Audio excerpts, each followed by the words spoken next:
நாம் மயப்படுவதாக. இந்த வேளையில் கூடி வந்திருக்கும் அனைவருக்கும் கிருபையும் இருக்கும் சமாதானம் உண்டாவதாக. பவனி குருத்தலை ஞாயிற்றுக்கிழமை அன்று பொதுவாக நம்ம எல்லாருமே சிந்திப்போம் பவனி.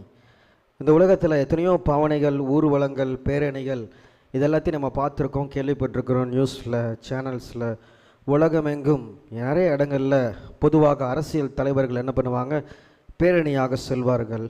மிலிட்ரியில் இருக்கவங்க பேரணியாக செல்வாங்க. பெரிய பெரிய போராட்டம் செய்கிறவர்கள் பேரணியாக செல்வார்கள். கூட்டம் கூட்டமாக இருக்கிற ஜனங்கள் இது மாதிரி ஊர்வலம் முக்கால்வாசி நம்ம பார்க்கும்போது இறுதி ஊர்வலங்கள் அதெல்லாம் நீங்கள் பார்த்தீங்கன்னா கூட சொல்லுவாங்க. அதுலேயும் கூட்டமாக ஜனங்கள்லாம் போவாங்க அவங்க தலைவர்களுக்கு அஞ்சலி செலுத்த முடியாது. இது மாதிரி இந்த பேரணிகள், இந்த ரத யாத்திரைகள், இது மாதிரி காரியங்கள்லாம் பல்வேறு உலகத்தில் ஒவ்வொரு ஊர்லேயும் வித்தியாசமாக நடைபெறும். இந்த பேரணிகள், இந்த பரைடு இதெல்லாமே. ஆனால் கிபி 1ஆம் நூற்றாண்டில் நடைபெற்ற ஒரு பேரணியை பற்றி தான் நம்ம இன்றைக்கி தியானிக்க போகிறோம். பெத்தானியா ஊரில் எருசலேமில் தொடங்கி தேவாலயம், அந்த பெத்தானியா என்ற ஊரிலிருந்து எருசலேம் தேவாலயம் வரை ஒரு பேரணியாக ஒரு பவனி நடைபெற்றது. அதுதான் நம்முடைய இரட்சகராக இயேசு கிறிஸ்து வெற்றி பவனியாக அவர் அந்த பேரணியில் அவர் காணப்பட்டார் என்று சொல்லி பார்த்தோம். அவர் தான் அதில் ஹீரோ. நாம் பார்க்கும்போது எத்தனையோ பேரணிகளை பார்க்கும்போது கூச்சல்கள் இருக்கும், குழப்பங்கள் இருக்கும், கோஷங்கள் இடுவாங்க. சில பேரணிகளில் உயிரிழப்புகள் நடைபெறும், சில அசம்பாவிதங்கள், கலவரங்கள்லாம் நடைபெறும். ஆனால் இந்த பவனியில் நம்ம பார்க்கும்போது அந்த இடத்துல எந்த கூச்சல் குழப்பமும் இல்லை, அந்த இடத்துல தீமையான எந்த காரியங்களும் நடைபெறலை. அந்த இடத்துல ஒரே ஒரு சத்தம் தான் தொனித்தது, ஓசன்னா ஓசன்னா என்று சொல்லி ஜனங்கள் எல்லாம் தேவனை மகிமைப்படுத்தினார்கள். ஹல்லேலூயா. பொதுவாக பேரணியில் என்ன பண்ணுவாங்க, திருடர்கள் என்ன பண்ணுவாங்க, திருடுவாங்க. நிறைய இடத்துல இந்த அசம்பாவித இந்த சூழ்நிலைகள்லாம் நடைபெறும். ஆனால் இந்த ஆண்டவராக இயேசு கிறிஸ்து கடந்து வந்த அந்த பேரணியில் நம்ம பார்க்கும்போது எந்த திருடர்களும் இல்லை. அந்த இடத்துல மனம் திரும்பிய அந்த விசுவாசிகள், மனம் திரும்பிய மனிதர்கள் இருந்தாங்க. அந்த இடத்துல யாரெல்லாம் இருந்தாங்க, பாவிகள் இருந்தாங்க, வியாதியிலேருந்து சுகமானவங்க இருந்தாங்க, குஷ்டரோகியத்திலிருந்து சுகம் பெற்றவர்கள் அங்கே இருந்தாங்க, மரித்து உயிரோடு எழுந்து தேவனிடத்தில் ஆசீர்வாதம் பெற்றவர்கள் வந்து நின்றாங்க. அந்த இடத்துல ஒரே ஒரு நெகட்டிவ் வைப்ரேஷன் என்னன்னு சொல்லி பார்த்தோம்னா, அந்த பேரணியில் ஒரே ஒரு நெகட்டிவ் காரியம்தான். என்னன்னா, இந்த தலைமை பொறுப்பில் அந்த இடத்துல இருந்த அந்த பரிசேயர் அவங்களாம் என்ன பண்ணாங்க, இயேசுவை பார்த்து பொறாமப்பட்டாங்க, எரிச்சல் அடைந்தாங்க. ஒரு பொறாமை அவங்களுக்குள்ள காணப்பட்டது. பரிசேயர், வேத பாரகரவங்கெல்லாம் என்ன பண்ணாங்க, பாரு இவனுக்கு இதுவரைக்கும் நம்மெல்லாம் இந்த மக்களை ஆட்சி செய்து இந்த மக்களுக்கு இந்த காரியங்களை நம்ம சொல்லி வந்தோம், இன்னைக்கு புரட்சிகரமாக ஒருவர் வந்த உடனே என்ன பண்ணுறாங்க, மக்கள்லாம் இவர் பின்னாடி போகிறாங்களே, இவர் பின்னாடி யோசனை ரட்சின்னு சொல்கிறாங்களே என்று சொல்லி அவங்களுக்கு ஒரு பொறாமை காணப்பட்டது. பொதுவாக நம்ம இந்த குருத்தொலை ஞாயிற்றுக்கிழமை என்றாலே நம்ம பொதுவாக ஒரு சர்க்கிளில் நம்ம எடுத்துக்கிட்டால் கழுதையை பற்றி நம்ம பேசுவோம், இருவழி சந்தையை பற்றி பேசுவோம், குருத்தோலைகளை பற்றி பேசுவோம், வஸ்திரங்கள், மரக்கிளைகளை பற்றி பேசுவோம். அப்புறம் ஆலயத்தில் அவர் சாட்டை எடுத்து சுத்திகரித்ததும் தேவாலயத்தோடு பேசி இந்த குருத்தோலை ஞாயிற்றுக்கிழமை நாம் நிறைவு செய்வோம். அதே போல் இந்த வருடமும் நான் இந்த ஒரு காரியத்தை வைத்து கடந்த வருடம் நாம் கற்றுக்கொள்ளாத சில காரியங்களை ஒரு வருஷம் என்ன பண்ணுறோம், புதிதாக கற்றுக்கொள்கிறோம். எல்லாம் ஒரே சாப்டர் தான், ஒரே ஸ்டோரி தான், எல்லாருக்கும் தெரியும். ஆனால் தெரியாத ஒரு சில காரியங்களை மாத்திரம் உங்ககிட்ட நான் சொல்லி இந்த செய்தியை நிறைவு செய்ய நான் விரும்புகிறேன். நம்ம முதலாவதாக இந்த குருத்தோலை, இந்த ஞாயிறு என்ற ஞாபகம் வந்த உடனே கழுதை குட்டி நமக்கு ஞாபகம் வரும். இந்த கழுதை குட்டியை யாரெல்லாம் பயன்படுத்துவாங்க என்று சொல்லி நம்ம அறிந்து கொள்ள வேண்டும். முதலாவதாக தீர்க்க தரிசிகள் அந்த நாட்களில் என்ன பண்ணுவாங்க, கழுதை குட்டியை பயன்படுத்துவாங்க. பிள்ளையாம் தீர்க்க தரிசி இந்த கழுதையை பயன்படுத்தினார். ராஜாக்கள் என்ன பண்ணுவாங்க, கழுதையை பயன்படுத்துவார்கள். நியாயாதிபதிகள் இந்த கழுதையை பயன்படுத்துவார்கள். மற்றும் செல்வந்தர்கள் என்ன பண்ணுவாங்க, இந்த கழுதையை பயன்படுத்துவாங்க. பிரபுக்கள் பயன்படுத்துவாங்க. பொதுவாக இன்னைக்கு நம்ம எல்லாரும் வீட்லையும் பைக் இருக்குது, ஸ்கூட்டர் இருக்குது, பைக் இருக்குது, கார் இருக்குது, அப்படி தானே? அந்த காலத்தில் டிரான்ஸ்போர்ட் வெளியில் செல்வதற்கு என்ன இருந்துச்சு, அங்கே கார், பைக் அதெல்லாம் எதுவுமே இல்லை. அங்கே கழுதைகளை என்ன பண்ணுவாங்க, லக்கேஜ் ஏற்றி கொண்டு போகிற அந்த ட்ராவலிங் வெஹிக்கிளாக யூஸ் பண்ணுவாங்க. ஒட்டகத்தை பயன்படுத்துவாங்க. இன்னும் ஒரு சில இடத்துல குதிரைகளை என்ன பண்ணுவாங்க, பயன்படுத்துவாங்க. சரிங்களா? அப்படி தான் இந்த இடத்துல நாம் பார்க்கும் போது இந்த கழுதை குட்டியை நம்ம பார்க்கிறோம்.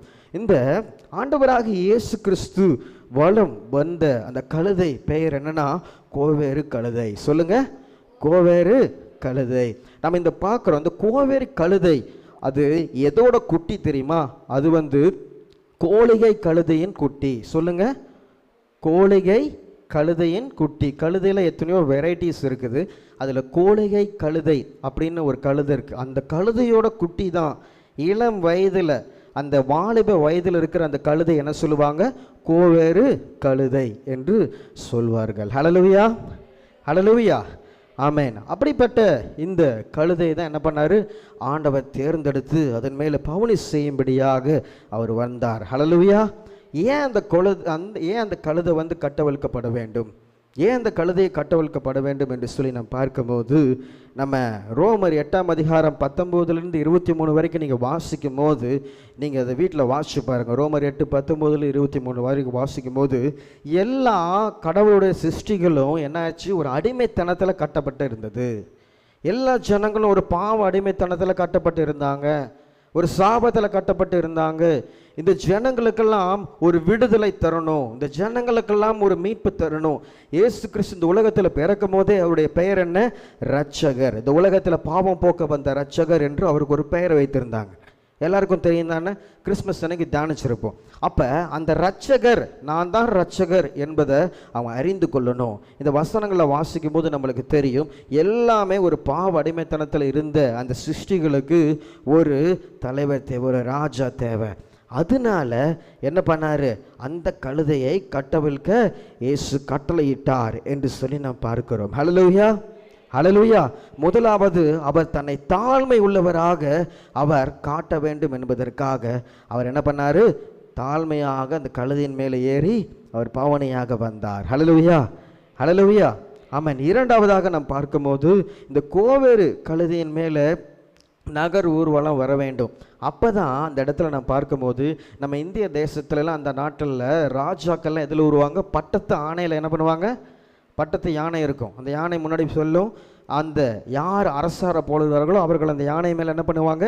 அமர்ந்திருப்பாங்க. இந்த சேர சோழ பாண்டிய மன்னர்கள்லாம் அப்படி தான் அந்த முடிசூடி என்ன பண்ணுறாங்கன்னு சொல்லி பார்க்கும்போது நம்ம பார்க்கோம், ராஜாவாக இவர் என்ன பண்ண போகிறோம், நாங்கள் தேர்ந்தெடுக்க போகிறோம் என்று சொல்லும்போது பட்டத்து இளவரசன் பட்டத்து யானை மேலே வருவார் அப்படின்னு சொல்லுவாங்க. அப்போ அந்த நாட்களில் ராஜாக்கள் எதில் வந்து ஏற்றி வருவாங்க? இந்த கோவேறு கழுதை. கோ என்றால் அரசன், அரசன் ஏறி வருகின்ற அந்த கழுதை கோவேறு கழுதை என்று அழைப்பார்கள். ஹல்லேலூயா, ஹல்லேலூயா, ஆமென். இதில் நம்ம பார்க்கும்போது இதை வந்து யூத ஜனங்கள் பெரிதாக கனம் பண்ணாங்க. யூத ஜனங்களுடைய கலாச்சாரம் என்னன்னா, அரசர்களில் கோவேறு கழுதையில் மேலே ஏற்றி வைத்து வந்தால் தான் அவர் அரசர் என்று அக்செப்ட் பண்ணிக்குவாங்க. அந்த ஒரு ட்ரெடிஷ்னல் வேல்யூஸை ரெஸ்பெக்ட் பண்ணணும்.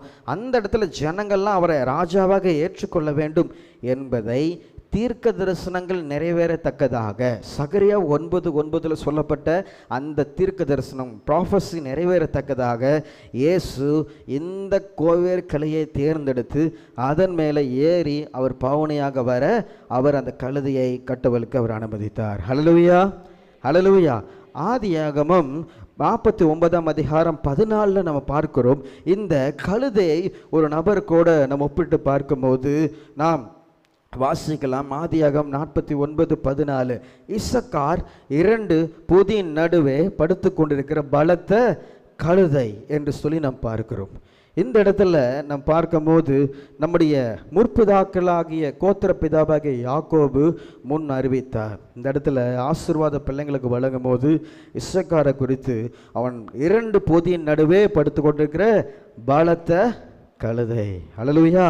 இந்த கழுதை குட்டியானது இசக்கார் என்கின்ற கோத்திர தலைவனுக்கு சுட்டி காட்டி ஒப்பிட்டு நாம் பார்க்கலாம். பொதுவாக இந்த கழுதையின் மேலே என்னென்னலாம் ஏற்றுவாங்க? என்ன எடுத்துவாங்க? அழுக்கு மூட்டைகளை, இந்த இடத்துல பழைய மூட்டைகளை, துணிகளை இதெல்லாம் ஏற்றிக்கொண்டு என்ன பண்ணுவாங்க? அந்த காலத்தில் உங்களுக்கு தெரிஞ்சிருக்கும், துணி துவைக்க போகிறதுனா என்ன பண்ணுவாங்க? வண்ணான் என்ன பண்ணுவாங்க? அதெல்லாத்தையும் எடுத்து வைத்து பொதி சுமந்து அந்த கழுதை என்ன பண்ண, ஆற்றங்கடையிலிருந்து நல்லா துணி துவைச்சி அதை காய வச்சு திருப்பி அந்த கழுதையில் மேலே வைத்து என்ன பண்ணுவாங்க? கொண்டு வந்து வருவாங்க. அப்போ அதோடைய குணம் என்ன? அதோடைய பண்பு என்னன்னா பொதி சுமக்கிறது. இந்த இடத்துல நம்ம பார்க்கும்போது நம்ம இசக்காரை நம்ம எதிர்க்கு ஒப்பிட்டு சொன்னோம், பலத்த கழுதை. பார்த்தீங்களா? அந்த இசக்கார் என்ற அந்த பலத்த கழுதை அது என்னத்தை சுமந்தது என்றால் இந்த உலகத்தில் இருக்கிற எல்லா அக்கிரமங்களையும் பாவங்களையும் சுமந்து தீர்க்கின்ற எல்லா பாவ மூட்டைகளையும் சாப மூட்டைகளையும் சுமந்து தூக்குகின்ற இயேசுவை இந்த இசக்கார் என்ற அந்த பலத்த கழுதை சுமந்தது. ஹல்லேலூயா, ஹல்லேலூயா, ஆமென். என்ன சுமக்கும்? பாவ மூட்டைகளை சுமந்திருந்த கழுதை. பாவ மூட்டை இப்போ யார் சுமந்துட்டா? இயேசு சுமந்துட்டாரு. அந்த இயேசுவை நான் சுமக்க பலத்த கழுதையான இசக்காருக்கு நாம் ஒப்பிடலாம். ஹல்லேலூயா, ஹல்லேலூயா, ஆமென். நாம் தொடர்ந்து வாசிக்கும் போது நாம் என்னாகமம் 2ஆம் அதிகாரம் 3 முதல் 6 வசனங்களை நாம் வாசிக்கலாம். என்னாகமம் 2ஆம் அதிகாரம் 3 முதல் 6 வசனங்கள்.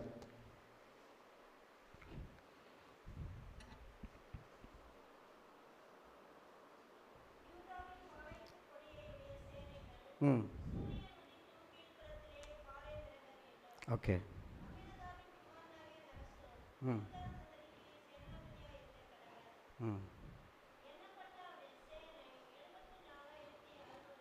அடுத்தது, அவன் அருகே இசக்கார் கோத்திரத்தார் பாளையம் இறங்க வேண்டும்.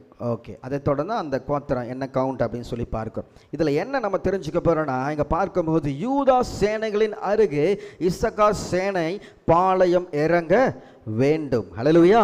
இந்த பலத்த கழுதையான இசக்கார் யாரை சார்ந்திருக்க வேண்டும்? யூதா கோத்திரத்தை அவன் சார்ந்திருக்க வேண்டும். ஆதியாகமம் 49:11 வாசிப்போம்.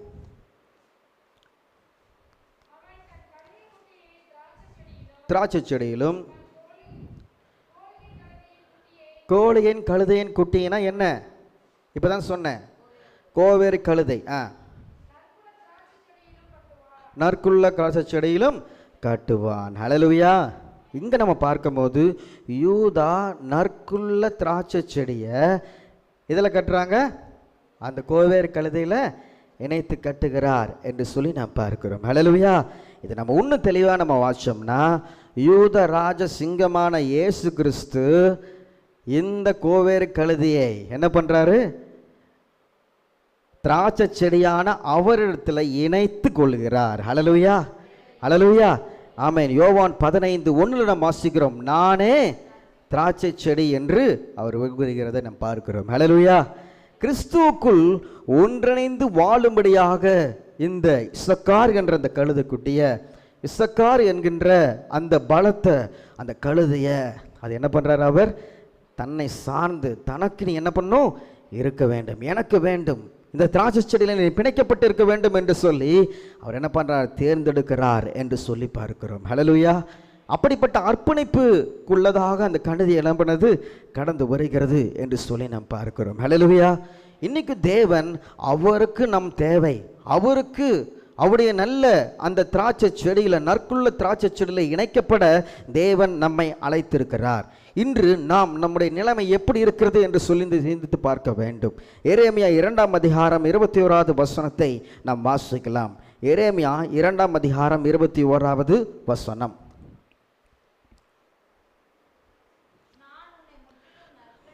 நற்கனி தரும் நல்ல ஹை வெரைட்டியான உயர்குள்ள திராட்சை செடியில நாட்டினேன், நீ எனக்கு காட்டு திராட்சை செடியின் ஆகாத கொடிகளாய் மாறி போனது என்ன? ஹல்லேலூயா. இன்னைக்கு நற்குள்ள திராட்சை செடியில இணைக்க தேவன் நம்மை என்ன பண்றாரு? யூதா தான் என்ன பண்ணாரு? இதை செய்தார். அப்ப யூதராஜ சிங்கம் யாரு? இயேசு. இந்த நற்குள்ள திராட்சை செடியில இணைக்கப்பட்டு ஒரு கனியுள்ள ஜீவியம் வாழும்படியாக அழைக்கப்பட்ட நாம் பழைய பாவ வாழ்க்கை, காட்டு செடி, இந்த காட்டு செடியாகிய அந்த பிசாசனுடைய பிடியில நாம் சிக்கி கொண்டு இன்னும் கனியில் அற்ற ஒரு வாழ்க்கை வாழ்ந்து கொண்டிருக்கிறோம். பிரியமான சகோதர சகோதரிகளே, இன்னைக்கு நம்ம லைஃப்ல ஃப்ரூட் இருக்கா இல்லையா?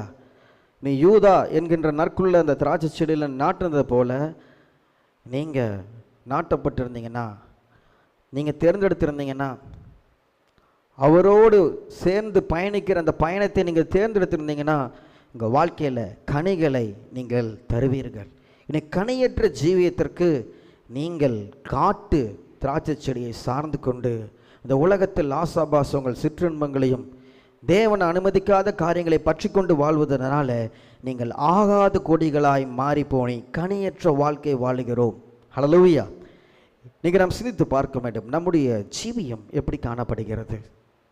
இயேசுவை சுமந்து சொல்கின்ற அந்த கழுதை குட்டியாக நாம் மாற ஒப்பு கொடுத்திருக்கிறோம். இன்னைக்கு நம்முடைய ஜீவியத்தில் கனி இருக்கிறதா?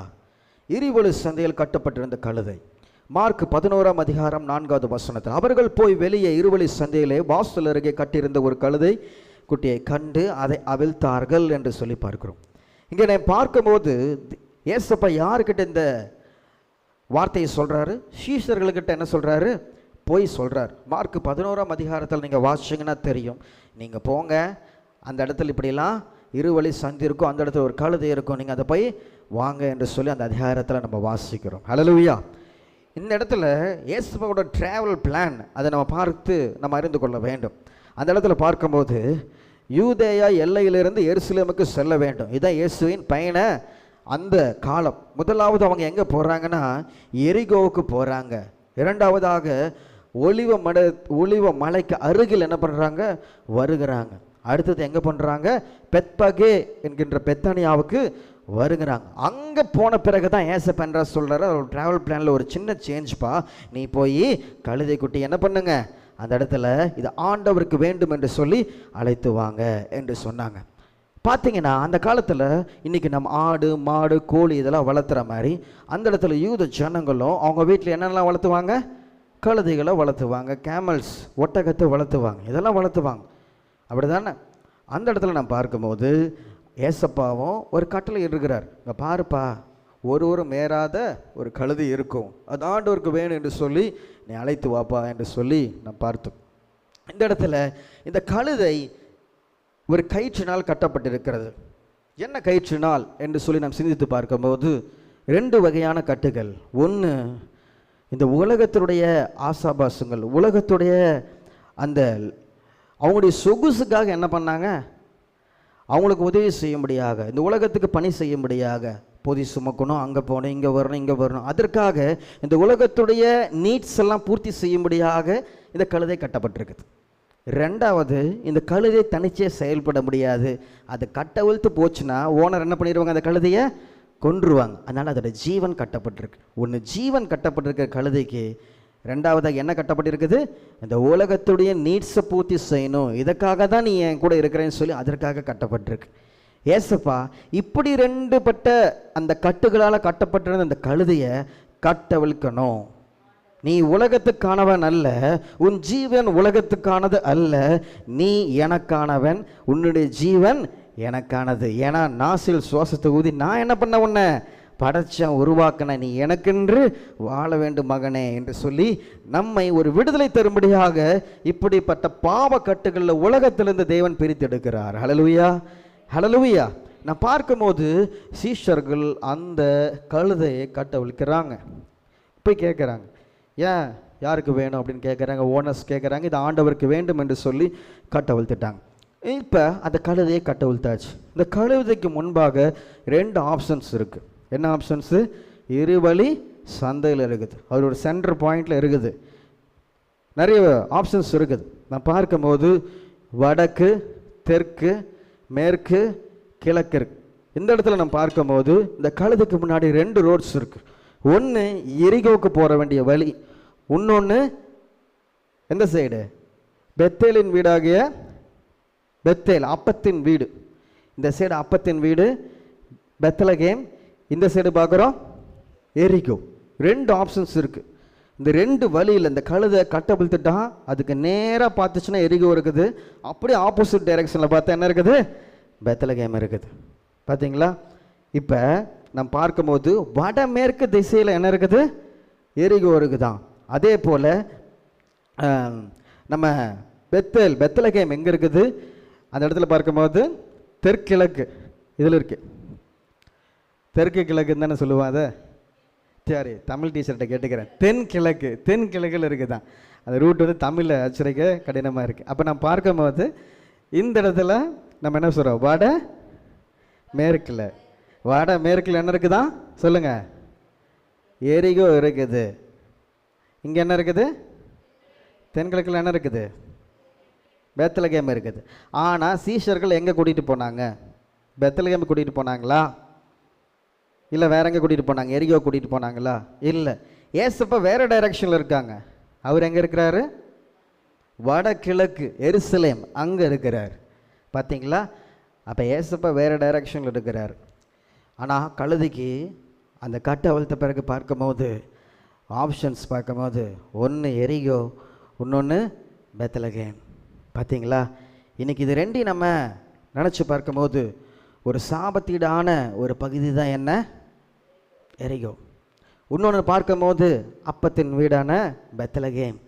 உலக ஆசீர்வாதங்கள், உலக இச்சைகள், சரீர இச்சைகள், சரீர தேவைகள் இதெல்லாம் என்ன பண்ணலாம்? நாங்கள் பூர்த்தி செய்து கொள்ளலாம் பெத்லகேமில். அப்பத்தின் வீடாகிய பெத்லகேம். ஆனால் கட்டவிழ்த்து எங்கே கூட்டிகிட்டு போகிறாங்களா? எருசலேமுக்கு, இயேசுவின் இடத்துல கூட்டிகிட்டு செல்கிறாங்க. ஹல்லேலூயா. அந்த பாதை மிக கடினமான பாதை, சிலுவையின் பாதை. ஹல்லேலூயா. இன்றைக்கி ஏசப்பா உங்களை என்னையும் அடைச்சது சாபத்திற்கு அல்ல, இந்த உலக ஆசீர்வாதங்களுக்கு. இங்கேயே நீ சந்தோஷமாக இருந்துடலாம், இந்த பெத்லகேமிலேயே இருந்துடலான்னு சொல்லி உங்களை அழைக்கலை.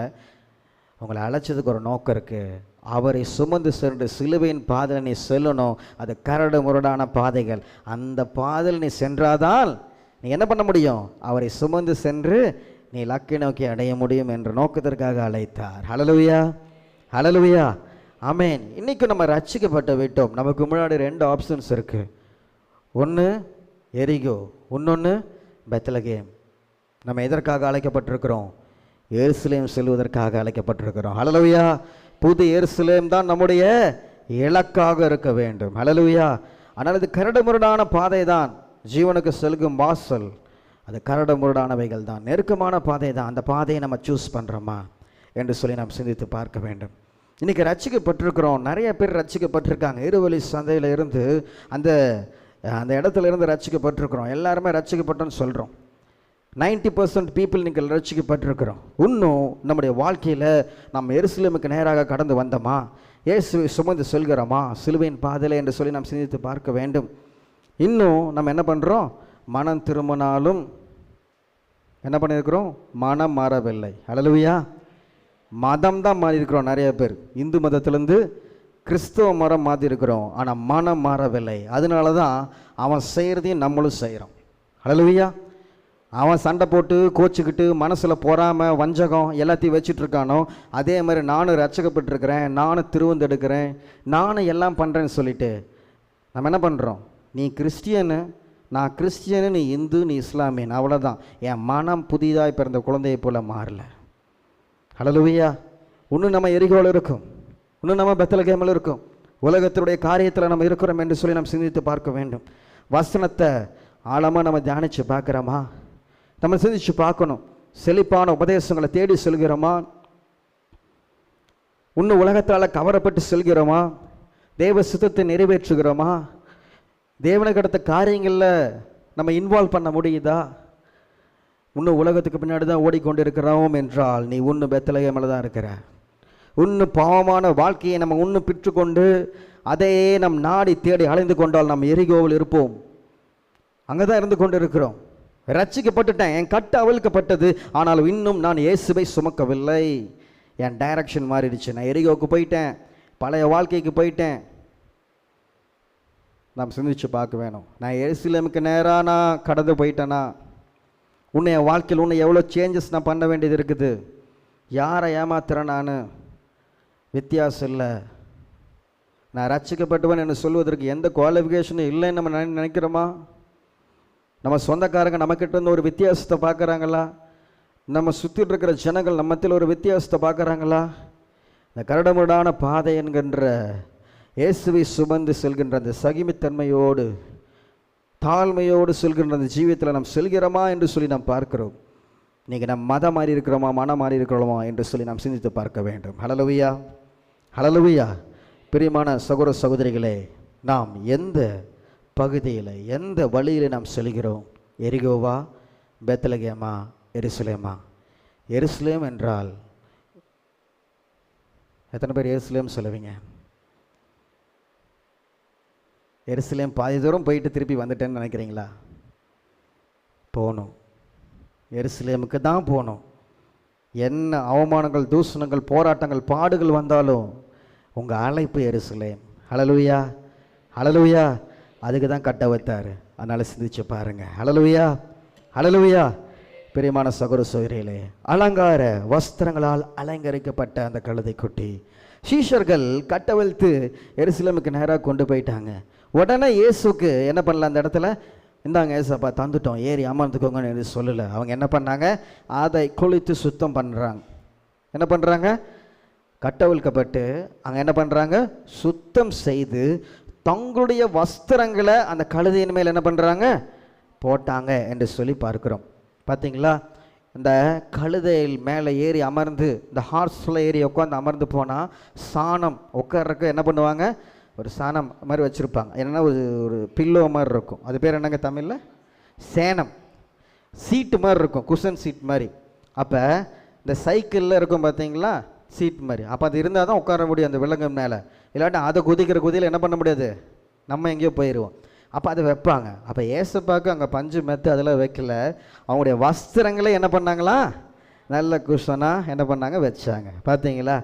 இப்போ அப்படிப்பட்ட அந்த வஸ்திரங்கள்லாம் வைத்து அவர் என்ன பண்ணுறாரு, கடந்து செல்கிறார். அதுக்கப்புறம் தான் அது தயாராகிருச்சு, ஆயத்தமாயிருச்சு என்று சொல்லி அந்த இடத்துல கூட்டிகிட்டு போகிறத நம்ம பார்க்குறோம். ஹல்லேலூயா, ஹல்லேலூயா, ஆமேன். இப்போ நம்ம பார்க்கும்போது ஏசப்பா இதை செல்வதற்கு முன்பாகவும் நிறைய காரியங்களை சொல்கிறார். சகரியா 9:9 அந்த தீர்க்க தரிசனங்கள் நிறைவேறத்தக்கதாக, சீயோன் குமாரத்தியே மிகவும் கலைகுரு, எருசலேம் குமாரத்தியே கெம்பீரித்தே, உன் ராஜா உன்னிடத்தில் வருகிறார், அவர் நீதி உள்ளவரும் ரட்சிக்கிறவரும் தாழ்மை உள்ளவரும் கழுதையின் மேலும் கழுதை குட்டியாக மரியின் மேலும் ஏறி வருவார். இந்த தீர்க்க தரிசனம் நிறைவேறத்தக்கதாக என்ன பண்ணார், அவர் அந்த இடத்துல ஏறி போகிறாரு என்று சொல்லி பார்க்குறோம். அதே போல் மார்க் 10:33 அவர் என்ன சொல்கிறார், இதோ எருசலேமுக்கு போகிறோம், அங்கே மனுஷகுமாரன் பிரதான ஆசாரியரிடத்திலும் வேதபாரரிடத்திலும் ஒப்பு கொடுக்கப்படுவார் என்று சொல்லி சீஷர்களுக்கு போவதற்கு முன்பாகவே என்ன சொல்கிறாரு, இதெல்லாம் என்ன நடக்க போகுது என்று சொல்லி அந்த காரியத்தையும் அவர் சொல்கிறார் என்று சொல்லி பார்க்கிறோம்.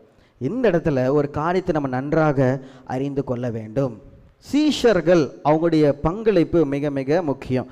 அவங்க என்ன பண்ணாங்க, கழுதையை இயேசுனிடத்தில் போய் விட்டுட்டு அவங்க அப்படியே என்ன பண்ணல, விட்டு விடலை. முதலாவது என்ன பண்ணாங்க, சுத்திகரித்தாங்க. ஹல்லேலூயா, சுத்தம் செய்தாங்க. அடுத்ததாக என்ன பண்ணாங்க, வஸ்திரங்களை போற்றி தேவன் வந்து ஏறுவதற்கு ஏற்ற வண்ணமாக அந்த கழுதை என்ன பண்ணாங்க, மாற்றினாங்க. ஹல்லேலூயா, ஹல்லேலூயா. இன்றைக்கி நம்மளும் ஆத்துமாதாயம் செய்கிறோம், நிறைய காரியங்களை செய்கிறோம். நான் ரட்சிக்கப்பட்டு வச்சுட்டேன், சத்தியத்தை சொல்லிட்டேன், அது மாத்திரம் இல்லை, அவங்கள என்ன பண்ணோம், அந்த பாதையில் கடந்து வர வைத்து அவங்களை நாம் சுத்தம் செய்து என்ன பண்ண வேண்டும், ஞானஸ்தானத்திற்குள்ளாக என்ன பண்ண வேண்டும், ஒப்பு கொடுக்க வைத்து அவங்களுக்கு நல்ல ஆவியின் வஸ்திரங்கள் என்ன பண்ண வேண்டும், ரட்சிப்பின் வஸ்திரத்தை என்ன பண்ண வேண்டும், அவங்க மேலே போற்ற வைக்கணும். ஹல்லேலூயா. அதெல்லாம் வச்சு அலங்கரித்த பிறகு தான் ராஜா என்ன பண்ண முடியும், ட்ராவல் பண்ண முடியும். ஹல்லேலூயா. இன்னைக்கு இயேசுவை சுமந்து செல்கிறது நம்ம பாவமான வாழ்க்கையை, அழுக்கான வாழ்க்கையை வைத்து கொண்டு, நான் இன்னும் எரியோவும் இல்லை, நான் பெத்லகேமில் இல்லை, இருந்தாலும் இயேசு எனக்கு இதெல்லாம் தந்துடணும், இது எனக்கு இந்த நன்மையெல்லாம் கிடச்சிரும்னு சொல்லிட்டு எடுத்தோன்னு எதுவுமே நம்ம வாழ்க்கையில் நடந்துடாது. அது ஒரு சாக்ரிஃபைஸ். நீங்கள் நிரூபிக்கணும். நீங்கள் நிறைய பேர் ஞானஸ்தானம் எடுக்கிறதுக்கு தள்ளி போடுறோம். ஏன், ரட்சிக்கப்பட்டோம், இயேசுவை நேசிக்கிறேன் அப்படின்னு சொல்லிட்டு தான் நீ எருசலேமுக்கு வந்த முதலாவது வேலை நீ என்ன பண்ணும், மூழ்கி ஞானஸ்தானம் எடு, சொந்த ரட்சகராக ஏற்றுக்கொள். ஹல்லேலூயா. அடுத்ததாக என்ன பண்ணு, உன் வஸ்திரத்தை என்ன பண்ணு, மாற்று. ராஜா உன்னிடத்துல டிராவல் பண்ண விதமாக உன் வாழ்க்கையில் என்ன பண்ணும், அலங்கரிப்பு இருக்கணும். உன் வாழ்க்கையில் ஆவின் கனிகளான அலங்கரிப்பு இருக்கணும்.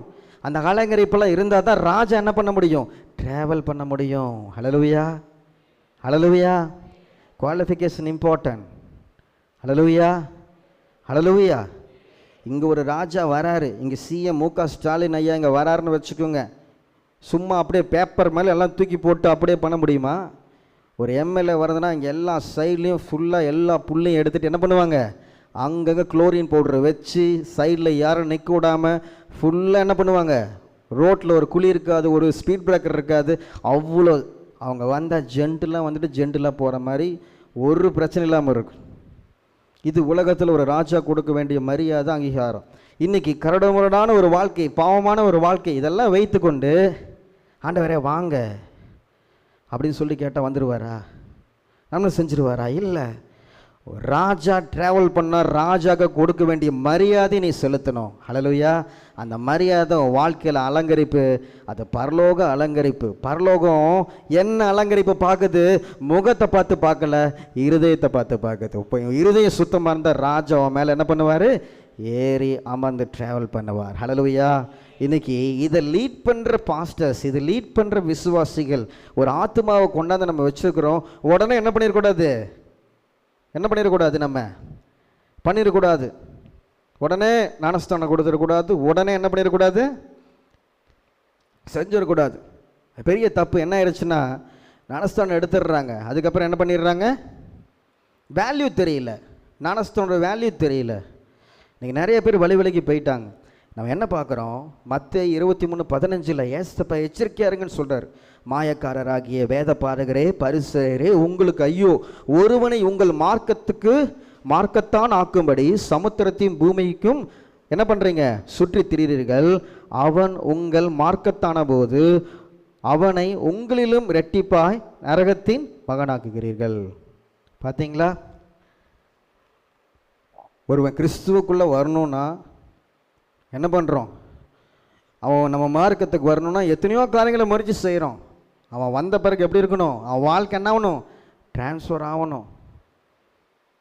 இன்றைக்கி நம்மளே அவருடைய கட்டளைகளை மீறி சில காரியங்கள்லாம் நம்ம வாழ்க்கையில் இருக்கும் போது, இன்னொருத்தனை ரட்சிப்பின் பாதையில் வழி நடத்தும் போது நம்மளை விட அவன் வாழ்க்கை என்ன ஆயிரும்? மோசமாக போயிடும். நீங்கள் தொடர்ந்து வாட்சிங்கன்னா மத்தேயு 21 தொடர்ந்து வாட்சி பாருங்கள். என்னென்ன காரியங்கள்லாம் ஆண்டவர் கண்டித்து உணர்த்துகிறார் என்று சொல்லி பார்க்குறோம். குருடனுக்கு வழிகாட்டியாக குருடனே இருக்க முடியுமா? சரியான வெளிச்சத்தை நம்ம பெற்றுக்கொள்ளணும். அதுக்கப்புறம் இன்னொருத்தர் என்ன பண்ண முடியும்? வெளிச்சத்துக்கு நடத்தணும். ஆனால் பிரியமான சகோதர சகோதரிகளே, இன்னைக்கு வழி நடத்துகிறவங்க அன்னைக்கு சீஷர்கள் எப்படி அழகாக வழி நடத்தி சுத்திகரித்து அலங்கரித்து இயேசுவிடத்தில் விட்டாங்களோ, இன்னைக்கு அதை நம்ம செய்கிறோமா? ஹல்லேலூயா.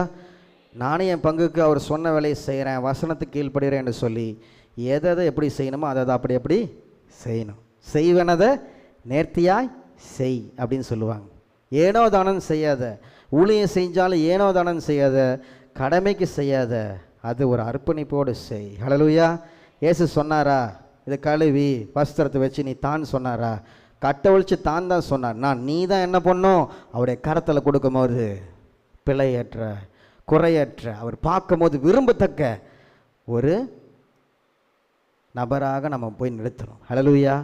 அவங்க நிறுத்தினாங்க. இன்னைக்கு சீஷர்களாக இருக்க நமக்கு ஒரு அட்வைஸ் கடவுள் சொல்கிறாரு. நீங்கள் எப்படி எனக்கு முன்பாக ஆத்துமாக்களை நிறுத்துறீங்க? எனக்கு முன்பாக எப்படி நீங்கள் நடந்து கொள்கிறீங்க? ஹல்லேலூயா. நாம் சிந்தித்து பார்க்க வேண்டும். வழியில் விரிக்கப்பட்ட வஸ்திரங்கள் மரக்கிளைகள்.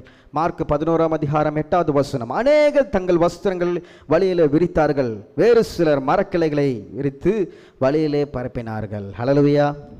ஹல்லேலூயா. ஆமேன். ஏன் வஸ்திரத்தை என்ன பண்ணாங்க? விரிச்சாங்க. சொல்லுங்க, ஏன் விரிச்சாங்க? ஹல்லேலூயா. உலகத்தின் ராஜாவாகிய இயேசு கிறிஸ்து, நம்முடைய பாவங்களையும் அக்கிரமங்களையும் மன்னிக்க வருகின்ற ராஜாவாகிய இயேசு கிறிஸ்து, நமக்காக அடிக்கப்படுகிற இயேசு கிறிஸ்து, அவர் என்ன பண்ணுறாரு? ராஜாவாக வலம் வருகிறார். அவருக்கு முன்பாக என்னுடைய பாவம் என்கின்ற என்னை வெளி வஸ்திரங்கள் என்ன பண்ணுறேன்? நான் போடுறேன். அவருடைய பாதத்தில் நான் என்ன பண்ணுறேன்? தூக்கி போடுறேன் என்று சொல்லி அதற்கு நிழலாக அவர் என்ன பண்ணுறாரு? அவர் கூடுகிறதை நாம் பார்க்கிறோம். ஹல்லேலூயா. ஹல்லேலூயா. ஆமேன். நாம் வாசிக்கும் போது சகரியா 3:3-4 நாம் வாசிக்கலாம். சகரியா 3:3-4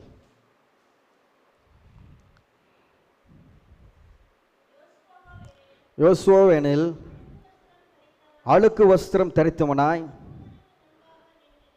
தூதனுக்கு முன்பாக நின்றிருந்தான். அவர் தமக்கு முன்பாக நிற்கிறவரை நோக்கி, இவன் மேல் இருக்கிற அழுக்கு வஸ்திரங்களை களைத்து போடுங்கள், நான் உன் அக்கிரமத்தை உன்னிலிருந்து நீங்க செய்து. ஹல்லேலூயா.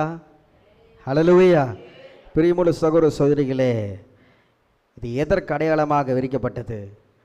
உன் பழைய வாழ்க்கை, பாவமான வாழ்க்கை, இது எல்லாத்தையும் என்ன பண்ண நீ?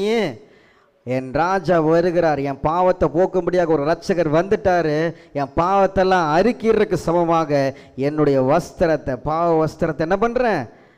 நான் விரிக்கிறேன், உங்கள் பாதத்தரையில் என்ன பண்ணுறேன்? விழுகிறேன். பாதம் ஒன்று போதும், உங்கள் சமூகத்தில் வச்சுட்டேன், அறிக்கிட்டேன். தன் பாவத்தை மறைக்கிறவன் வாழ்வு நுழைய மாட்டான். அதை அறிக்கை செய்து விட்டு விடுகிறவனோ இரக்கம் பெறுவான். இரட்சகரிடத்தில் இரக்கம் பெறும்படியாக தங்களுடைய வஸ்திரங்களை என்ன பண்ணாங்க? அவங்க விரித்தார்கள் என்று சொல்லி நாம் பார்க்கிறோம். பிரியமான சகோதர சகோதரிகளே, இங்கே நம்ம சிந்திச்சு பார்க்கணும். தொடர்ந்து நாம் பார்க்கும்போது மரக்கிளைகளை என்ன பண்ணாங்க? போட்டாங்க. இந்த மரத்தின் கிளைகள் எப்படி படர்ந்து படர்ந்து இருக்கிறதோ அதே போல அவங்களுடைய பாவங்களும் படர்ந்து படர்ந்து காணப்பட்டது. பாவங்கள் சூழ்ந்து கொண்டது. அப்படிப்பட்ட பாவமான வாழ்க்கை என்ன பண்ணுறாங்க? என் ராஜா வந்துட்டார், ரட்சகர் வந்துட்டார் என்று சொல்லி தன் பாவத்தை அறுக்கிடும் விதமாக அதை அறுத்து என்ன பண்ணுறாங்க? அவர் வருகின்ற வழியிலே வீசுகிறார்கள் என்று சொல்லி பார்க்கிறோம். பார்த்தீங்களா? பிரியமுள்ள சகோதர சகோதரிகளே, நாம் சிந்தித்து பார்க்க வேண்டும். மரக்கிளைகளை அறுத்தாதான் அந்த மரம் என்ன பண்ணும்? கனி கொடுக்கும். பாவம் என்ற அந்த கிளைகள், பாவம் என்ற சாபங்கள், இதெல்லாம் உன் மனசுக்குள்ளே வச்சுக்கொண்டு நான் கனி கொடுக்கணும்னு நினச்சவங்க வாழ்க்கையில் கனி கொடுக்க முடியாது. எப்போ கனிகளை இந்த கிளைகளை அறுத்து நீங்கள் அவருடைய சமூகத்தில் பாவம் என்ற கிளைகளை அறுத்து நீங்கள் தூக்கி போடுறீங்களோ அப்போ அந்த மரம் பூ பூத்து கனி காய்க்கும். ஹல்லேலூயா, ஹல்லேலூயா. கனி கொடுக்காத மரங்களை தேவன் வெட்டுண்டு எதில் போடுவார்? அக்கினியில் போடுவார். அப்போ உங்கள் வாழ்க்கையில் கனி கொடுக்காதபடி இருக்கிற தடைகள் என்ன? கிளைகளாகிய பாவங்கள். மரத்துக்கு கிளை தடையாக இருக்குது, உங்கள் வாழ்க்கையில் எது தடையாக இருக்குது? பாவங்கள். அப்போ பாவத்தை என்ன பண்ணு? நீ என்ன பண்ணு? வெட்டு. வாளுக்கு வஸ்திரத்தை என்ன பண்ணு? விரி அப்படி சமூகத்தில். இது ரெண்டுமே நடந்தாதான் இரட்சகர் வரும்போது அந்த இரட்சகரை நம்ம என்ன பண்ண முடியும்? பிரியப்படுத்த முடியும். வழியிலே நாம் அழியாமல் இருக்க முடியும். சங்கீதம் 2 அதிகாரம் 12வது வசனம், குமாரன் கோபம் கொள்ளாமலும் நீங்கள் வழியிலே அழியாமல் இருக்கும்படி அவரை முத்தம் செய்யுங்கள். ஹல்லேலூயா. இரட்சகர் வருகின்றத வழியில் நாம் அழியாமல் இருக்க வேண்டும் என்றால் நம்முடைய வாழ்க்கையில் இருக்கிற பாவ வஸ்திரங்களை நாம் என்ன பண்ண வேண்டும்? தூக்கி போட வேண்டும். நம்முடைய வாழ்க்கையில் இருக்கிற மரக்கிளைகளை என்ன பண்ண வேண்டும்? வெட்டி போட வேண்டும். ஆண்டவர் அத்தி மரத்தை பார்த்து கனிகள் எங்கே என்று கேட்டார். இன்றைக்கி நம்மளை பார்த்து கேட்பார், கனி எங்கேப்பா? நம்ம என்ன சொல்லணும்? ஆண்டவரே நாளைக்கு தரேன், நாளானைக்கு தரேன்னு இல்லை. அவர் கேட்கும் போது கனிகள் நம்ம வாழ்க்கையில் இருக்க வேண்டும். ஹல்லேலூயா, ஹல்லேலூயா, ஆமென். பிரியமுள்ள சகோதர சகோதரிகளே, நாம் பார்க்கிறோம், சிந்தித்து பார்க்க வேண்டும். எல்லா விஷயமும் என் வாழ்க்கையில் தெரிகிறது. என் வாழ்க்கையில் கனியை தான் அவர் எதிர்பார்க்கிறார். ஆதியாகமம் 1:1 வெளிப்படுத்தல் 22-21 வரைக்கும் இருக்கிற வசனங்கள், பழைய ஏற்பாட்டிலேருந்து புதிய ஏற்பாட்டு வரைக்கும் எல்லாமே எனக்கு தெரியுது. எல்லா ஸ்டடி எனக்கு தெரியுமே. சிறந்த போதர்களுடைய மெசேஜெலாம் நான் கேட்டிருக்கேனே. நல்ல ரிசர்ச் பண்ணுவேன், ஸ்காலராக இருக்கிறேனே. எதை வேணாலும் நீ பண்ணிக்கோ, கனி இருக்குதான் தான் ஆண்டவர் கேட்பார். நான் ஹைப்ரிடான அத்தி மரம், நான் இந்த அத்தி மரம், நான் அந்த அத்தி மரம். கனி இருக்கா? கனி இருந்தால் செலக்டட். கனி இல்லையா? வெட்டுண்டு அக்கனியிலே போடப்படும். அப்போ கனி கொடுக்க முடியாத இருக்கிற தடைகள் என்ன பண்ணும்? கிளைகளை அறுக்க வேண்டும். ஹல்லேலூயா. என்ன சொல்லணும்? நிறைய பேர் சொல்லுவாங்க, என்ன பண்ணும்? கவாத்து பண்ணுன்னு சொல்லுவாங்க. என்ன பண்ணும்? கவாத்துனா என்ன? கவாத்துனா என்ன? செடி நல்லா வளரணும்னா என்ன பண்ணுவாங்க? பெரிய சிஸ்டர் வச்சுருப்பாங்க. என்ன பண்ணுவாங்க? வெட்டி வெட்டி விடுவாங்க. அப்போ தான் அந்த செடி என்ன ஆகும்? நல்லா வளரும். அதே மாதிரி தான் நம்ம வாழ்க்கையில் அப்பப்போ என்ன பண்ணணும்? வெட்ட வேண்டிய காரியத்தை வெட்டணும். கசப்பு அதிகமாயிருச்சா வெட்டு, அறுக்கீடு, ஜோமன்னு புதிய சிந்தையோடு திருப்பியும் அந்த பயணத்தை தொடரு. ஹல்லேலூயா, ஆமென். நீ அழுக்கு வஸ்திரம் வச்சு நீ 12,000 ரூபாய்க்கு ஒரு குசி சென்ட் வாங்கி நீ அடித்தா கூட ஸ்மெல் போகாது. செஞ்சு பார்க்கணும். அழுக்கு வஸ்திரத்தை தரிச்சு கொண்டு அன்னி பாஷை பேசினாலும் வேஸ்ட். நீ அழுக்கு வசனத்தை வச்சுக்கொண்டு அற்புதம் செஞ்சாலும் வேஸ்ட்.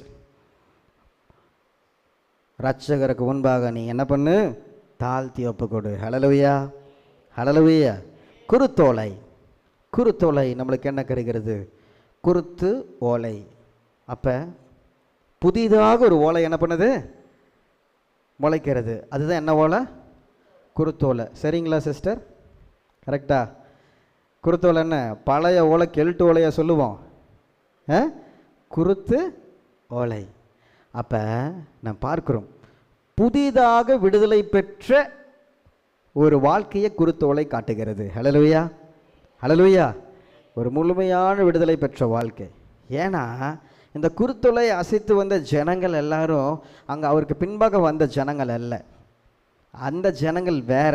அவங்க யாருன்னா ஆல்ரெடி ரட்சிக்கப்பட்டு அவருடைய சத்தியத்தை அறிஞ்சவங்க.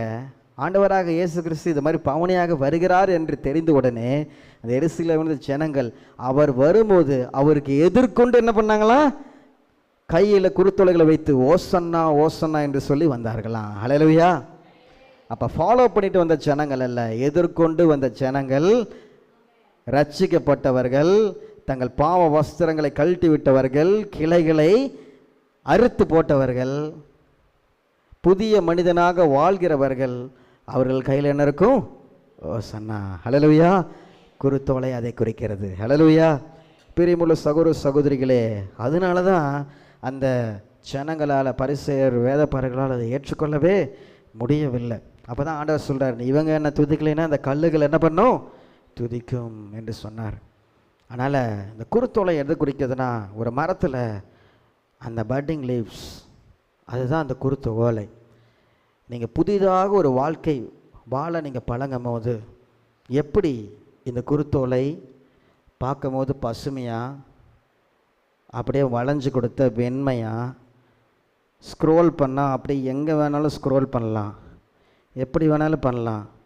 இது மாதிரி நல்ல பண்புகள் இதெல்லாமே இந்த குருத்தோலை நம்மளுக்கு காட்டுகிறது. நல்ல முதிர்ந்த ஓலை கிளைகள்லாம் என்ன பண்ண முடியாது, நம்மளால் வளைக்க முடியாது. புதிதாய் பிறந்தவன் இயேசுவால், இயேசுடைய சித்தத்திற்கு தன்னை தாழ்த்தி குயவன் கையில் இருக்கிற களுமனை போல ஒப்பு கொடுப்பான். எப்படி வேணாலும் பண்ணலாம் அந்த குருத்தோலை. புதிதாய் பிறந்தனுடைய நோக்கம், அவனுடைய வாழ்க்கை எப்படி இருக்குன்னா, நல்ல பண்புகள், பசுமையாய் அவன் எப்படி இருப்பான்?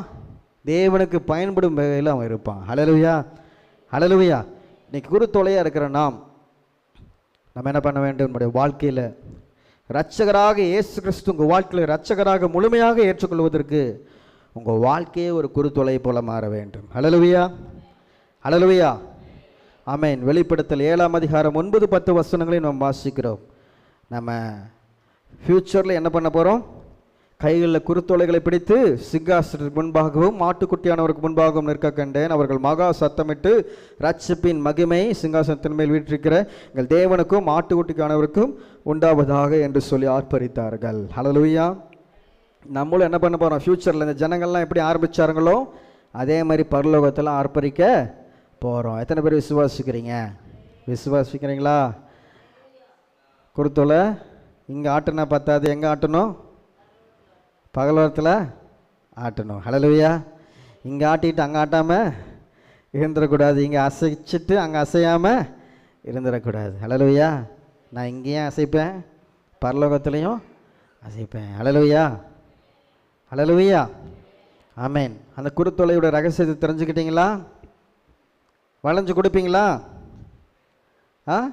சத்தியத்துக்கு வளைஞ்சு கொடுப்பீங்களா? உலகத்துக்கு வளைஞ்சு கொடுக்காதீங்க, பாவத்துக்கு வளைஞ்சு கொடுக்காதீங்க. நான் இயேசுக்கு மாத்திரமே வளைஞ்சு கொடுப்பேன், வேறு எவனுக்கும் வளைஞ்சு கொடுக்க மாட்டேன், அப்படி சொல்லுங்கள். ஹல்லேலூயா. அப்படி இருந்தீங்கன்னா நீங்கள் அப்படிப்பட்ட ஒரு வாழ்க்கையை வாழ முடியும். அதனால் இந்த ஒரு காரியத்தில் நம்ம பார்த்தோம். முதலாவது, பாவ வஸ்திரத்தை, அழுக்கான வஸ்திரத்தை என்ன பண்ண வேண்டும்? கழட்டி வைக்க வேண்டும். கனியுள்ள ஒரு வாழ்க்கை வாழ வேண்டும் என்றால் தடையாக இருக்கிற கிளைகளை அறுத்து அவருடைய பாதத்தில் போட வேண்டும். அடுத்தது, குருத்தோலையை போல நம்முடைய வாழ்க்கையை அவர் வணையும்படியாக நம்ம என்ன பண்ண வேண்டும்? மாற்ற வேண்டும். ஹல்லேலூயா. நான் நினச்சேன் ரொம்ப ஒரு நல்ல பழைய லீஃப், இந்த மாதிரி லீஃப்னு இந்த மாதிரி பண்ண முடியுமான்னு பார்த்தேன். பண்ண முடியாது. ஒரு சின்ன லீஃப்னு என்ன பண்ண முடியும்? நம்மளால் எல்லாம் பண்ணி எவ்வளோ டெக்கரேஷனாக பண்ண முடியுது. இதே மாதிரி ஒவ்வொருத்துக்கும் ஒரு டெக்கரேஷன் ஆண்டவர் வச்சுருப்பார். உங்கள் வாழ்க்கை அவருடைய கருத்தில் ஒரு அழகான ஒரு இது காரியமாக இருக்குது, பயன்படுத்துங்க. அடுத்தது கடைசி பாயிண்ட்டுக்கு வந்துட்டேன். கழுதை எங்கே வந்து நின்றுச்சு? ஆலயத்துக்கு வந்து நின்றுச்சு. முடிச்சிடலாமா? மத்தேயு 21:12-13. இங்கே எல்லாருக்கும் தெரியும் இங்கே என்னென்னலாம் நடந்துச்சுன்னு. இங்கே சுருக்கமாக நான் சொல்கிறேன். இந்த இடத்துல எத்தனையோ ஜனங்கள் பஸ்கா பண்டிகைக்கு வருவாங்களாம். அந்த இடத்துல ஜனங்களுக்கெல்லாம் என்ன இருக்குது? ஒருத்தர் ஒரு பைசா வச்சுருப்பாங்க. என்ன வச்சுருப்பாங்க? காசு வச்சுருப்பாங்க. ஆலயத்துக்கு தரும்போது அந்த இடத்துல காசு ஆலயத்திற்கு ஒரே காசாக இருக்கும். எல்லா நாட்டு காசும் என்ன பண்ண முடியாது? ஆலயத்தில் செலுத்த முடியாது. ஆலயத்திற்குன்னு தனியாக ஒரு காசு இருக்கும். அந்த காசு எப்படி வாங்குறதுனா, இப்போ ஆலயத்தில் நான் காணிக்க போடணும், ஒரு 100 ரூபா வேணும்னா உங்கள் ஒவ்வொரு நாட்டிலையும் ஒரு காசு இருக்குல்ல, பண மதிப்பு இருக்குல்ல.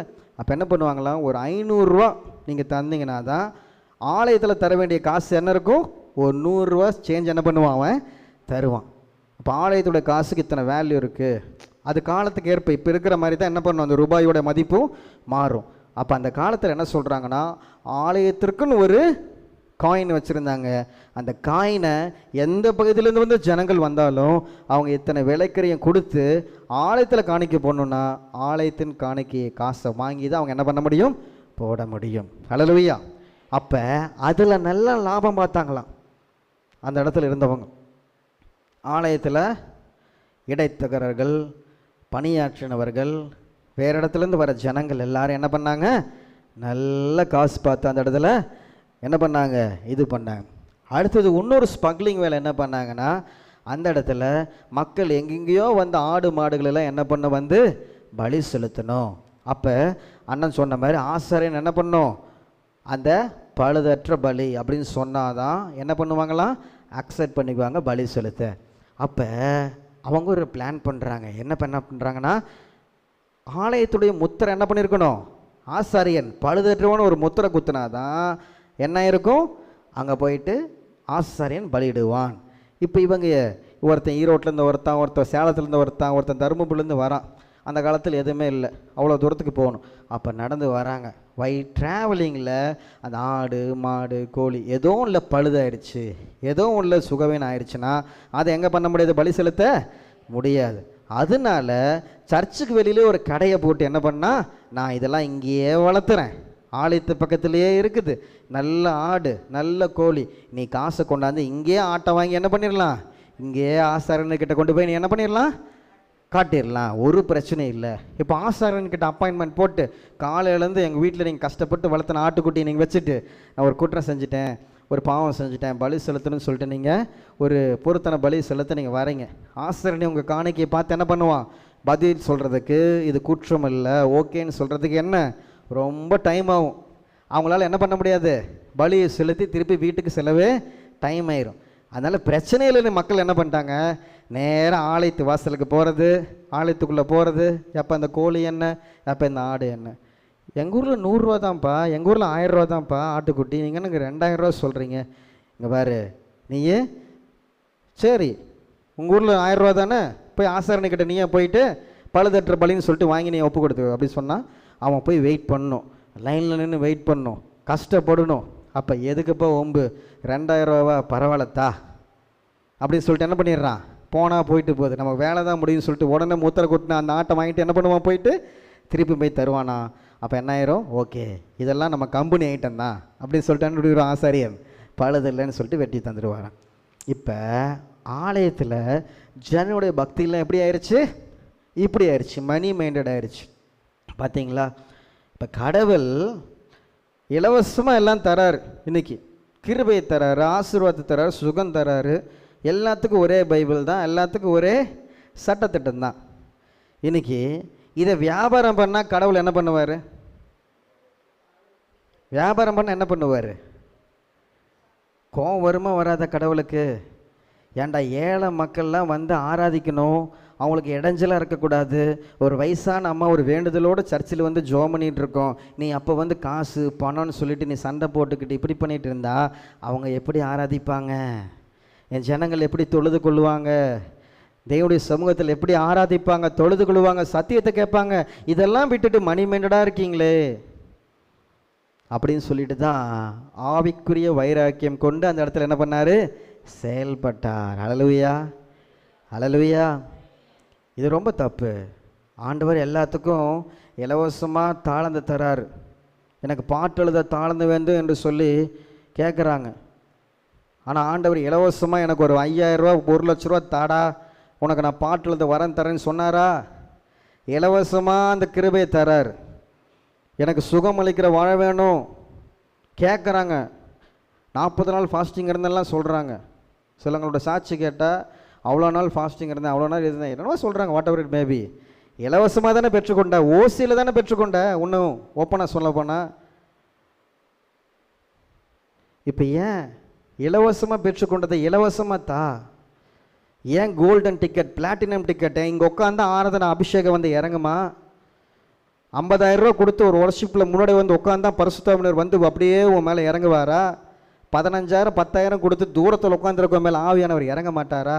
இந்த கேள்வி ஆண்டவர் கேட்பாரா?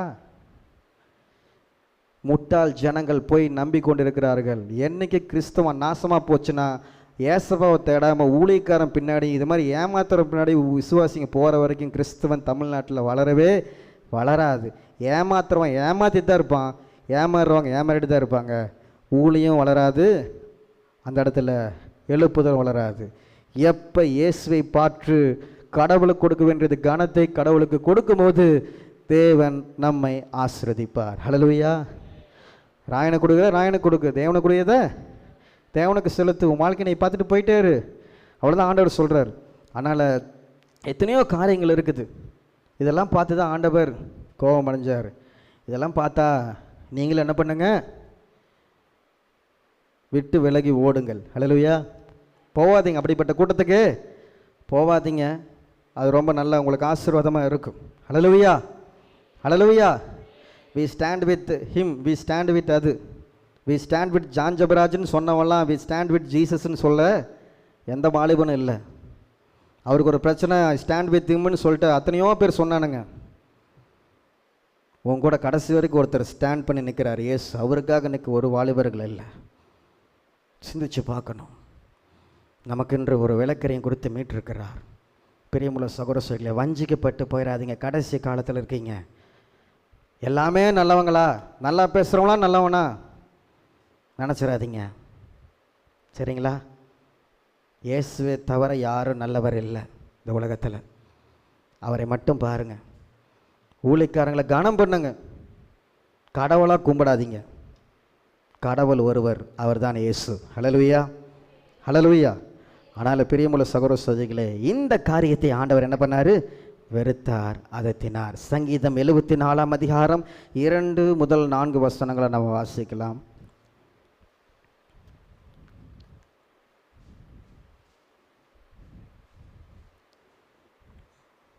சங்கீதம் 74 2 3 4. ம் ம் ம்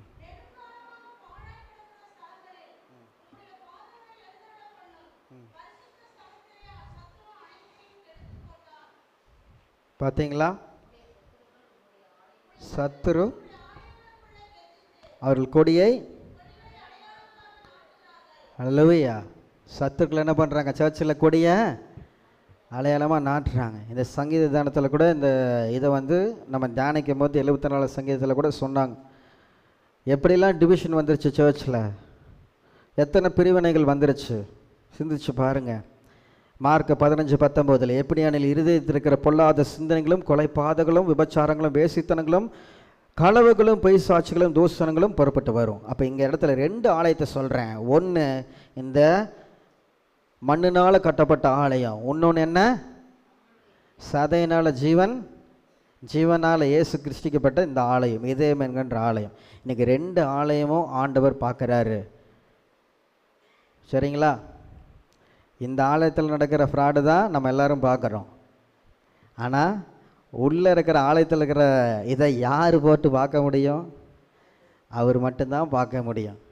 அவர் பார்க்கும்போது அகற்ற வேண்டிய காரியத்தை அகற்றினா தான் அந்த இடத்துல அவர் வாசம் பண்ண முடியும். ஹல்லேலூயா. ஹல்லேலூயா. அதனால் 2 ஆலயம் இருக்குது.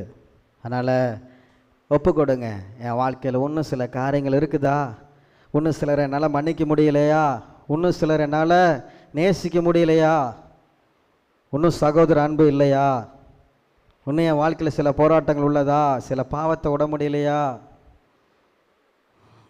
இன்னும் சில வைராக்கியங்கள் எனக்குள்ளே இருக்கிறதா, சிந்திச்சு பாருங்க. விட வேண்டிய காரியத்தை விடுங்க. ஹல்லேலூயா. அவர் உங்களை ஆசீர்வதிப்பார். இந்த குருத்தோலை நாள் நம்மளுக்கு அதான் சொல்லித்தருது. ஹல்லேலூயா. ஆமென். முதலாவது கழுதை குட்டி, இந்த கோவேறு கழுதை. இந்த கழுதை குட்டியிலேருந்து கற்றுக்கொண்டது இசக்கார் என்றது பலத்த கழுதை, யூதாவை சார்ந்திருந்தது.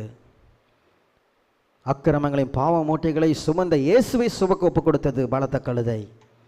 நற்குள்ள திராட்சை செடியை சார்ந்திருந்தது. இன்னைக்கு நம்ம யாரை சார்ந்திருக்கிறோம்? சிந்தித்து பாருங்க. தொடர்ந்து நம்ம பார்க்கும் போது இருவழி சந்தை, ஒன்று எரிகோவுக்கு போகிற வழி, ஒன்று பெத்லகேமுக்கு போகிற வழி. ஆனால் நம்ம அழைக்கப்பட்டது எருசலேமுக்கு போகிறது. ஒன்று இந்த உலகம் உலக ஆசீர்வாதம் தான், ஐஸ்வர்யம் தான் என்று சொல்லி மாயான கள்ள போதங்களால் சிக்கி ஒன்று இங்கேயே போகிறீங்களா, இல்லை பின்மாற்றம் அடைந்து திருப்பி எரிகோவுக்கு போகிறீங்களா? அழைக்கப்பட்டவர்கள் அநேகர், தெரிந்து கொள்ளப்பட்டவர்கள் சிலர் தான் எருசலேமில் செல்ல முடியும். திங்க் பண்ணி பாருங்கள். நெக்ஸ்ட், வஸ்திரங்கள். அழகான வஸ்திரங்களை தூக்கி போடுங்க. அப்போ தான் ரட்சகரிடத்துலேருந்து மீட்பு நம்மளுக்கு கிடைக்கும். கனி இல்லாத வாழ்க்கை வாழ்கிறீங்களா? உங்கள் கிளைகளை வெட்டி மரத்தில் அவர் பாதத்தில் போடுங்க, உங்களுக்கு மீட்பு கிடைக்கும். குருத்தொலை போல் வளைந்து நெடிந்து உங்கள் வாழ்க்கையை ஆண்டவர் கரத்தில் ஒப்பு கொடுக்குறங்க. அவர் உங்களை பயன்படுத்துவார். ஆலயத்தில் இது மாதிரி உலகத்தில் நடக்கிற காரியங்களை பார்த்து ஏமாந்து போய் இயேசுவை நீங்களும் விலை கொடுத்து வாங்கிறாதீங்க. விலை கொடுத்து வாங்க முடியாதவர் இயேசு. கோடி காசு கொடுத்தாலும் பரிசுத்த ஆவியை விற்காத அப்போஸ்தலர்களைப் போல கோடி காசு கொடுத்தாலும் உங்கள் தாளந்துங்களையும் வரங்களையும் நீங்களும் விற்காதீங்க. இலவசமாக பெற்றதை இலவசமாக மக்களுக்கு தாங்க. மிஷினரிகள் சேவை மனப்பான்மையோடு வந்து ஊழியம் செய்தாங்க. இன்றைக்கி இருக்கிறது, இன்றைக்கி ஏன் வளரல? சேவை இல்லை. சேவை இருந்தது, விற்று தந்தான், விற்று ஹாஸ்பிட்டல் கட்டினா, விற்று ஸ்கூலை கட்டினா, விற்று எல்லாத்தையும் தந்தான். இன்றைக்கி வாங்கி வாங்கி வாங்கி வாங்கி என்ன ஆயிடுச்சு? ஒன்றுமே இல்லாமல் போயிடுச்சு. ஆண்டவரே, இதெல்லாம் செலவு பண்ணுறதுக்கு எங்களை பலப்படுத்துங்க. இன்னும் ஊழியத்துக்கு செலவு பண்ணணும், இன்னும் ஊழியத்துக்கு எங்களால் முடிஞ்சது தரணும், உழைப்பை தரணும், செபத்தை தரணும். எல்லாமே கஷ்டம்தான். ஊழியத்துக்கும் சில இன்வெஸ்ட்மெண்ட், நம்ம காரியங்கள்லாம் தரணும், நம்ம நேரத்தை தரணும். தாங்க, ஆண்டவர் அந்த தேவைகளை உங்களுக்கு சந்திப்பார். ஹல்லேலூயா, ஹல்லேலூயா. ஜெபம் பண்ணுங்க. அதனால் ஒப்பு கொடுங்க. நான் அழகாக ஒரு ரீல்ஸில் ஒன்று பார்த்தேன். அது இன்னைக்கு அது பொதுவான கருத்துடையதாக நான் சொல்கிறேன். இன்றைக்கி நீங்கள் நல்லவங்களா கெட்டவங்களான்னு இன்றைக்கி சொல்லிட முடியாது. சொல்லுங்கள், இன்றைக்கி நீங்கள் நல்லவங்களா கெட்டவங்களான்னு இன்றைக்கி ஜட்ஜ் பண்ணிட முடியாது. இன்றைக்கி பாலசுப்ரமணியன் என்ன நல்லவரா கெட்டவரான்னு கேட்டால் இன்றைக்கி சொல்ல முடியாது. அவருடைய கடைசி நல்லதை என்ன பண்ண முடியும்? சொல்ல முடியும். நடுவில் எத்தனையோ நாட்கள் இருக்குது. உங்களை நீங்கள் மாற்றிக்கொள்ளலாம். உங்கள் பக்கத்தை, கசப்பான பக்கத்தை இனிமையாக நீங்கள் மாற்றி எழுதி கொள்ளலாம். ஹல்லேலூயா. அதனால் உங்கள் ஒவ்வொரு பேரையும் பொறுத்துக்கொள்ளுங்க. ஜாய்ஸ் நல்லவனா கெட்டவனா? ஒரு சிலர் நல்லவங்கன்னு சொல்லலாம், ஒரு சிலவங்க கெட்டவங்கன்னு சொல்லலாம். கடைசியில் முடிவில் தான் நான் யாருன்னு தெரியும். இடைப்பட்ட நாட்கள் என்ன பண்ணிடலாம்? என் கதையை மாற்றி நான் எழுதி கொள்ளலாம். அதுதான் கிருபையின் காலம். ஹல்லேலூயா. கிருபையின் காலம் முடிகிறதுக்குள்ள உங்களை யாரெல்லாம் கெட்டவங்கன்னு சொல்கிறாங்களோ உங்கள் வாழ்க்கையை நல்லவர்களாக மாற்றிக்கொள்ளுங்கள். உங்களை யாரெல்லாம் நல்லவங்கன்னு சொல்கிறாங்களோ உங்களை ரொம்ப நல்லவங்கன்னு சொல்கிற அளவுக்கு உங்கள் வாழ்க்கையை மேம்படுத்தி கொள்ளுங்கள். ஹல்லேலூயா, ஹல்லேலூயா. அதனால் குருத்தொலையை போல் உங்கள் வாழ்க்கையை மாற்றுங்க. இந்த குருத்தொலையை போல் உங்கள் வாழ்க்கையும் பசுமையாக மலரட்டும், உங்கள் வாழ்க்கை இனிமையாக இருக்கட்டும், உங்கள் வாழ்க்கையும் பண்புடையதாக இருக்கட்டும். ஹல்லேலூயா. இயேசுவை சுமந்து செல்லுங்கள். ஆண்டவர் உங்களை ஆசீர்வதிப்பார். ஹல்லேலூயா. நம் கண்களை மூடுவோம்.